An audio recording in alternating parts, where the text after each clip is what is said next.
Look, people like you don't usually swim here. Sir, I'm just trying to catch my breath. Don't catch an attitude with me. Stand up. Just save the child. Don't touch me. You're going to cooperate, or you're going to jail. Call your supervisor. I'm a U.S. Navy SEAL. The handcuffs click into place with a sound that is too loud for the quiet of Riverside Lake. It's a sharp, metallic bite against wrists that are still red and raw from the 50-degree water. Andre Washington isn't fighting.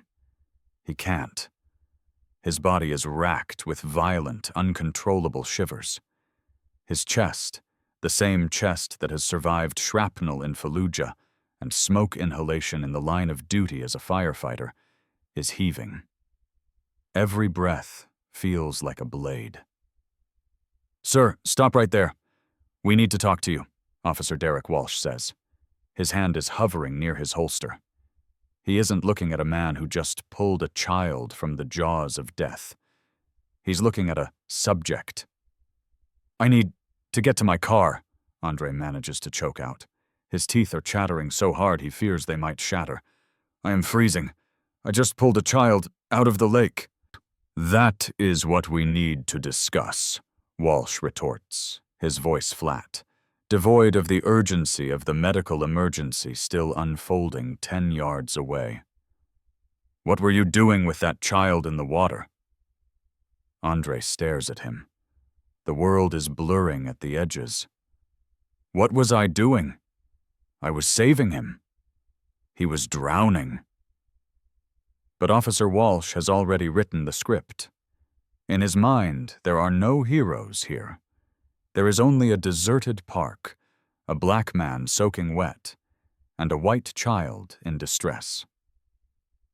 "The circumstances seem suspicious," Walsh says. "Adult male alone with children in a deserted area.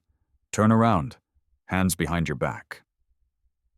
As the cold metal of the cuffs locks around a Purple Heart recipient's wrists, Officer Walsh has no idea that he has just signed the death warrant of his own career. He doesn't know that this arrest, the 15th time he has targeted a black civilian without cause, is the one that will finally break the system that protected him.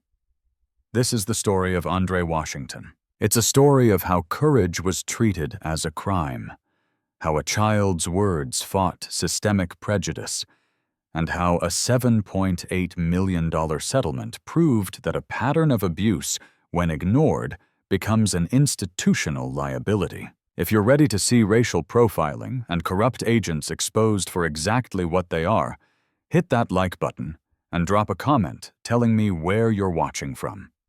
This story is a masterclass in why we need accountability. And if this is your first time here, subscribe now, because stories like this need to be heard. To understand the man sitting in the back of that patrol car, you have to understand the miles he walked before he ever reached Riverside Lake. Andre Washington was 40 years old, but his body told a much older story. He had spent 12 years in the United States Army, specifically the 75th Ranger Regiment. For those who don't know, the Rangers are the elite. They are the ones sent in when the mission is too dangerous for anyone else. Andre had deployed 4 times, twice to Iraq, twice to Afghanistan. The medals on his chest weren't for show. In 2007, in the dust and blood of Fallujah, Andre took shrapnel from an IED while dragging 3 wounded brothers to cover. He was bleeding from 7 different wounds, but he didn't stop. He carried them all. All 3 lived because Andre refused to leave them. That earned him a Purple Heart. In 2010, in the Helmand province, his squad was pinned down for 6 agonizing hours. When his rifle ran dry, he used rocks. He held the position until reinforcements arrived, saving 12 lives. That earned him the Bronze Star with Valor. When he retired as a staff sergeant in 2018, it was a medical retirement. His knees were shot, and his back was a map of surgical scars. But the save didn't leave him. He became a firefighter and an EMT with Station 12. He was the guy you wanted on the scene when the world was ending. Calm, precise, unshakable. Then, there was Officer Derek Walsh. Walsh was 36 years old, with 11 years on the Riverside Police Department. If Andre's record was a testament to service, Walsh's record was a testament to systemic failure. In 11 years, Walsh had 14 formal complaints filed against him. 14. Every single one was from a black civilian. The charges ranged from excessive force and unlawful detention to racial profiling. And every single time, Internal Affairs had looked at the file and looked away. 13 were marked unsubstantiated. One resulted in a written warning that sat in a file gathering dust. The complaints told a chilling story of a man who saw skin color as reasonable suspicion. There was the bus driver arrested for loitering at his own bus stop. The university professor detained for trespassing in his own office. The nurse questioned for theft while wearing her hospital scrubs and ID badge. The father arrested for child abandonment while picking up his daughter from school because Walsh didn't believe the child was his. All black, all innocent, all released later without charges. For 11 years, the Riverside Police Department chose blindness. They called it proactive policing. Andre Washington was about to call it a lawsuit. March 14th was one of those North Carolina days where the air feels like a wet sheet. It was 42 degrees, but with the wind whipping off the lake, it felt like freezing. Andre had gone to Riverside Lake for the silence. As a first responder, the noise of the world, the sirens, the shouting, the radio chatter, stays in your head. He parked his truck at 2:40 p.m., pulled on a heavy jacket, and started walking the shoreline path. The park was empty, save for two 11-year-old boys near the water's edge. Andre didn't think much of it until the silence was shattered. It wasn't a playing scream. It was the sound of a soul realizing it's about to leave the body. "Help! Somebody help! He's drowning!" Andre didn't calculate. He didn't check his heart rate. His training took over before his conscious mind did. He sprinted 50 yards around a bend and saw it. Marcus Hayes, 11, was standing on the bank, hysterical. In the water, 20 feet out, his friend Owen Sullivan was thrashing. Owen had been reaching for a skipping rock, slipped on the mossy stones, and plummeted into 12 feet of 50-degree water. In water, that cold, cold shock happens instantly. Your lungs seize. You hyperventilate. You lose motor control. Owen was going under. Andre reached the bank, kicked off his shoes, and stripped his jacket in one fluid motion.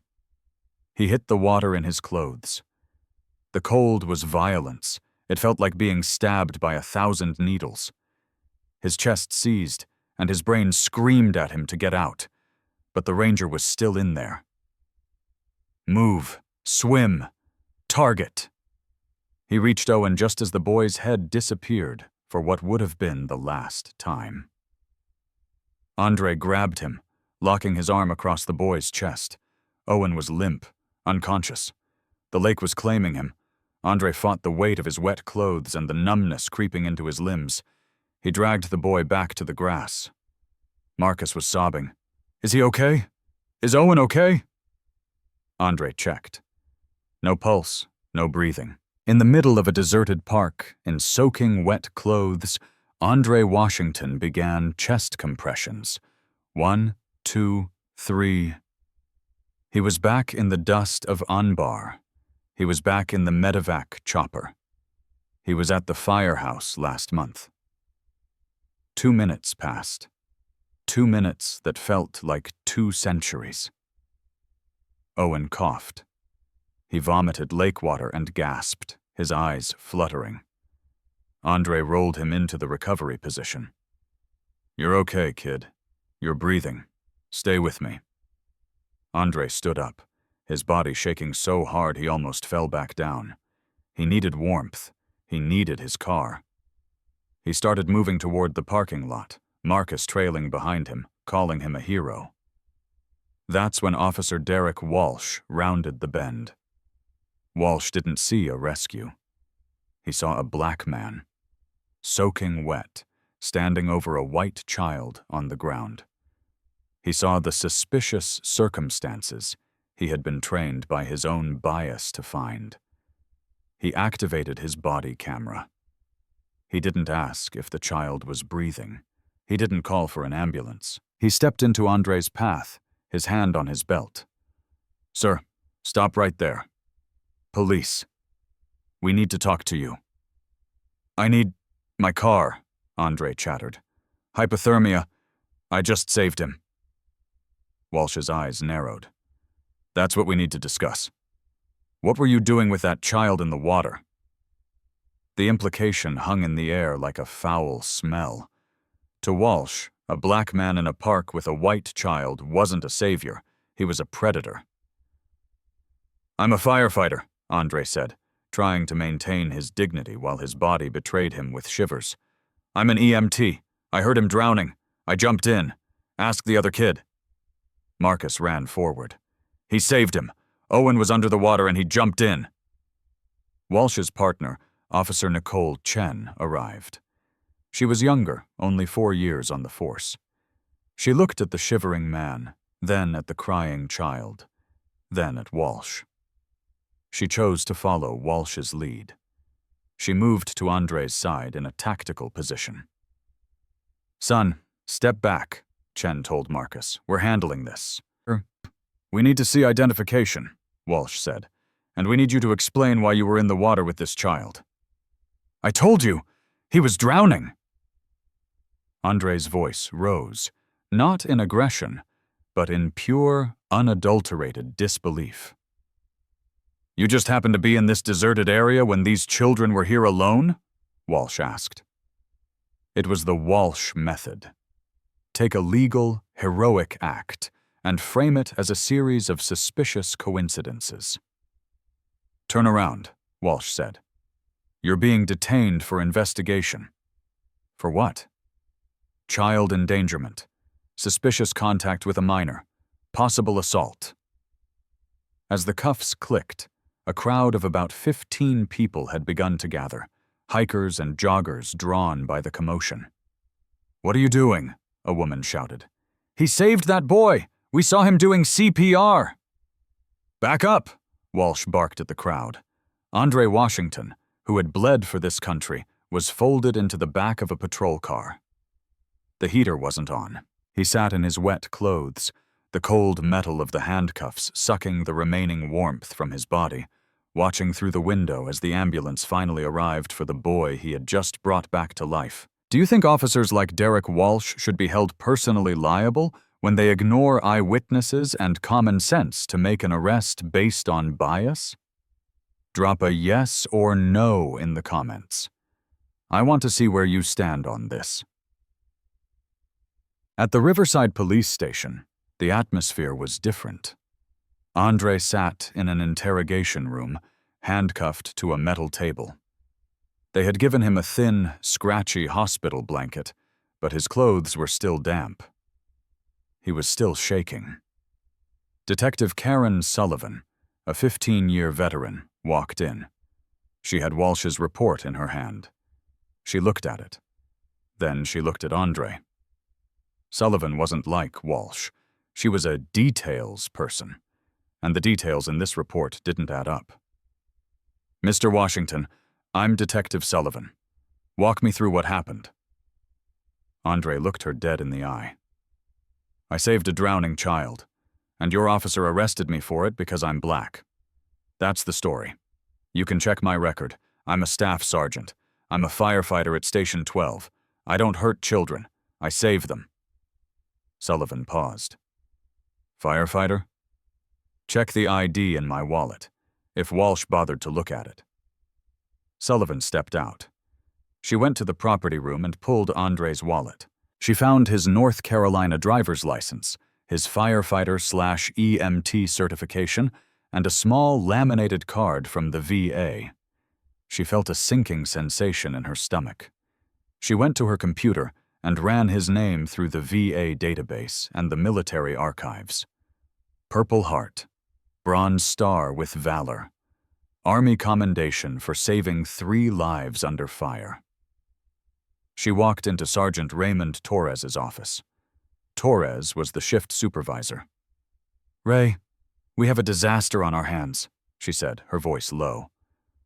"Walsh just brought in a guy on a suspicious person call at the lake. He's a decorated Ranger veteran and a current firefighter. The witnesses at the scene are already calling the local news. And the kid he saved? He's in the ICU, but his friend is in the waiting room telling everyone that Washington is a hero." Torres rubbed his face.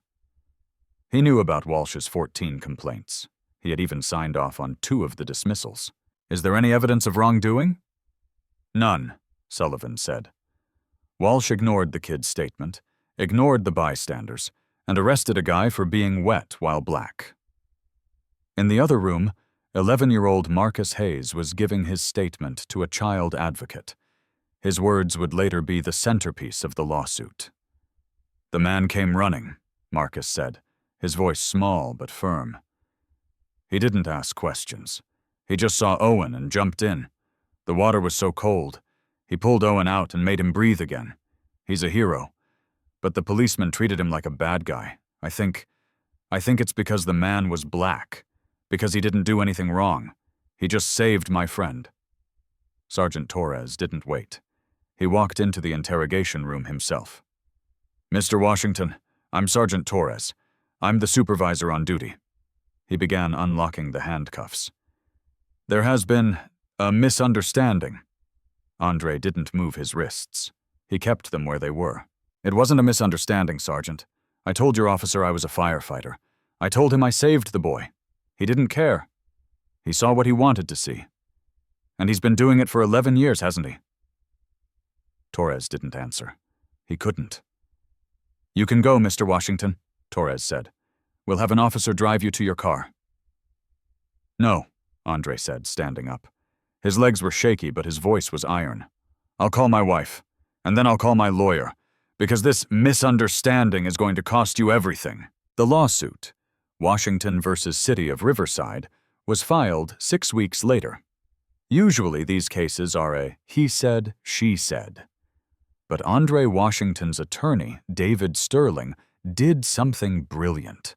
He didn't just sue for the arrest at the lake. He sued for the pattern.